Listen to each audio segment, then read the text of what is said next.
Edit. This is so freaking hilarious Oh, that I good. honestly could not stop laughing the entire Yay. time. And I want to know how you've mastered the art of keeping a straight face.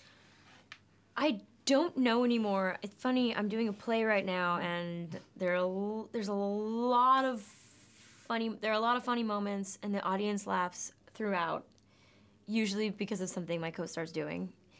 And I won't corpse. I just won't. I think as soon as I think I'm gonna laugh, I think of something. I think of my dog being sick immediately. Or I don't need to all the time, though. I just don't laugh. I think it's always funnier when you're not laughing at your own shit anyway. You know what I mean? It's like the thing I hate about SNL is like when they're constantly like laughing at their own jokes. And I know it's hard sometimes because that's just over the top parody stuff and it's hilarious. But for some reason, I'm just like, I'm really good at maintaining a straight face. I really am. Well, you're excellent at it, I have to say, Thanks. because I don't, you know. If I can do anything, I can do that. And yeah, and it looks like must have been hard getting through this one. And Yeah. you know, you've worked with Seth before, but you know what you're getting into. Yeah. And so you get a Seth MacFarlane script and you're like, I gotta do what?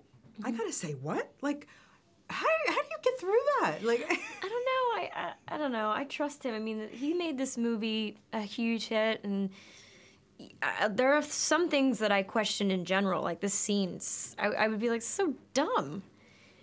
And he'd be like, you know, I mean, we could tweak it a little bit, you know, but it's gonna work, you know what I mean? He knows what people like. Yeah. And there's certain things I like and I don't like. Nothing offends me, but certain things I just think are dumb. But he knows, you know, I'm not going to agree with everything. Doesn't matter. Well, I trust him. He's a sheer genius as far as I'm concerned. Yeah. You know, what comes out of that guy's mind is like totally brilliant. And he can get me to do anything pretty much.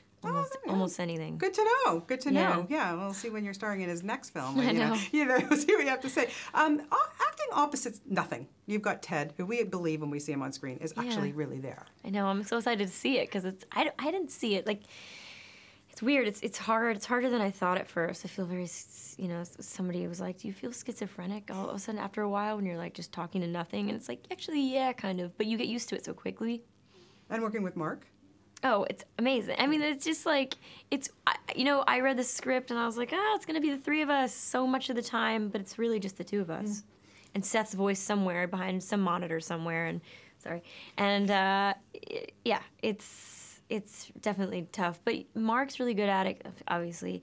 And as much as I play off of Mark, I'm good. I just stay present with him. Yeah, no, it was great scenes. You guys were fantastic together. Okay, Thanks. Thank you very much because we get to hear your lovely singing voice in this. Oh, thanks, Seth. I'm still thanking Seth. He gave me such a beautiful song to sing.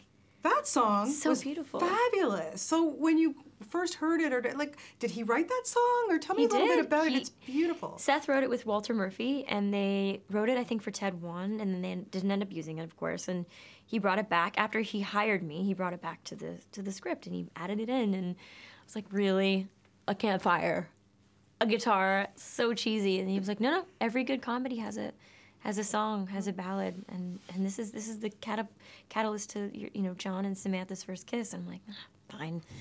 And then I learned the song and the guitar, which was hard, and the lip syncing was hard, but like it was all worth it because it's a beautiful song. And Norah Jones covered it for the single. Amazing. I know. Oh, fantastic. Very quickly, I know you're off Broadway, and we were just talking about that too. Yeah. But how, when I spoke to you for Les Mis, I said, we're going to see you on Broadway, and next we're going to see you singing on Broadway. So that's your next thing. But how did you get past the stage fright? I still haven't, but I will tell you, since the last time we talked, I'm a different person because of, like, I want to write a book about it now. Not that I'm not an expert at this, but walking through your fear, getting to the other side of it, it's a big deal.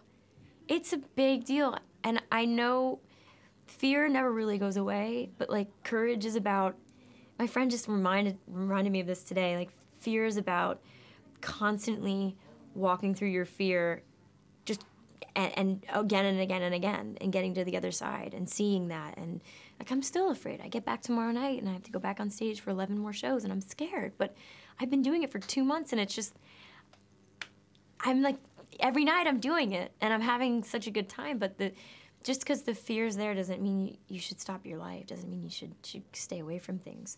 I've been wanting to do stage for about 6 years now. And so I finally did it. Well, we're really glad you did it. You're Thanks. so I love it. amazing, Amanda. It's so I don't fun. think I've ever missed talking to you for any of your films, and you're so wonderful. Thanks. It's been wonderful to see you grow up into such a wonderful young lady. Thanks so much. That's Congratulations. awesome.